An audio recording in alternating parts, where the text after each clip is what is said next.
Object permanence can be actually kind of a powerful tool for those of us with neurodivergent brains. So today we're going to go over a few ways that it is useful, how you can harness the power of object permanence.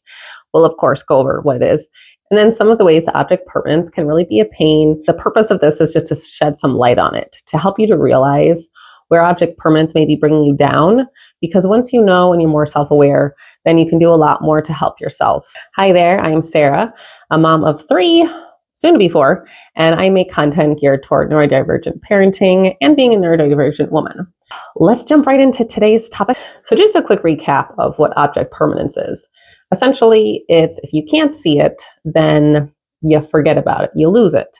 You might even think it's gone or somebody took it. Object permanence has something to do with losing things, but it has a lot more to do with just forgetting the stuff that you have. This can even include people. I'll get to that in just a second. I'll give you one of the most common examples of object permanence. Essentially, it's if you put something in a place that you don't normally keep it, you think it's gone, or somebody stole it, or it fell on the floor. So let's get into a few ways that object permanence can be very helpful for us. First off, decluttering is a lot easier.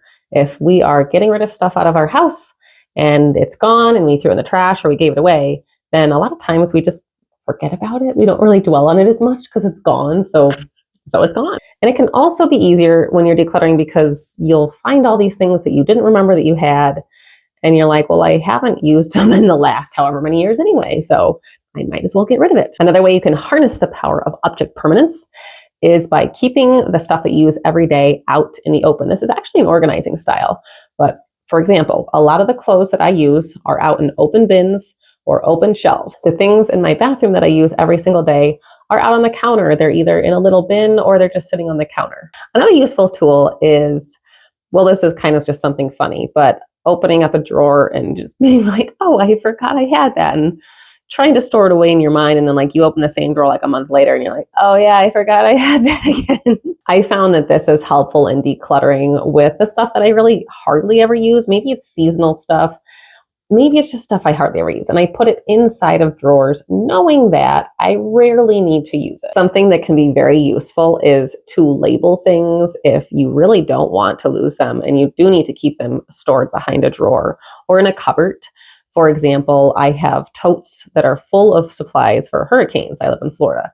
And so I label the outside of the food or the supplies that are inside, so I don't have to go rummaging through these each year when I clean them out and refresh the supplies I need to. I also used to clean houses, and people in some of the houses would have the cupboards in their kitchen labeled what was inside, cups, plates. The drawers would be labeled, and it was so much easier. I would even consider doing this for my own house, except I haven't really changed anything around in a really long time. Before we get into some of the drawbacks of object permanence, I would love to hear what you think about the more positive things, if you have any tips or suggestions to harness the power of object permanence. Also, please like this video if you've enjoyed it so far. It's a huge help. So there's a couple of major drawbacks that I see in my own life with object permanence. The first one is when it comes to people. You may think that friends forget about you when you don't talk to them or you don't spend time with them all the time, even though they don't. I don't know if that's just how our brains work, because we have trouble with object permanence. Maybe we think other people have it as well. This can also go so far as to applying to your partner.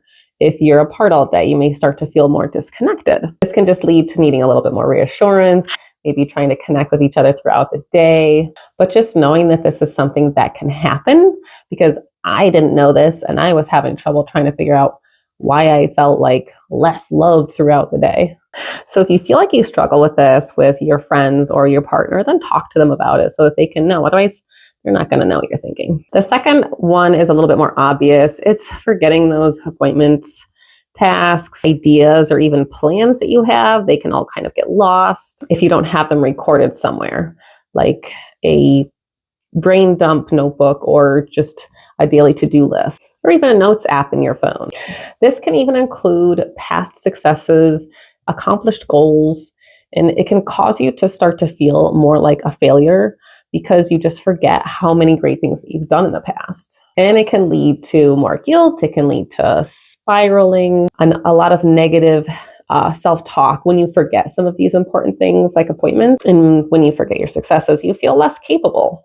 Keeping things in perspective and having some compassion on yourself really helps. Try to be more self-aware day by day and try some of the tricks to help you remember to accommodate yourself, like a to-do list, putting ink to your past and your future goals, compassionate quotes that you need to remember. You can put these around your house or at work. You can even tell people that you're closest to that you deal with this as well, and they might have some ideas for you too.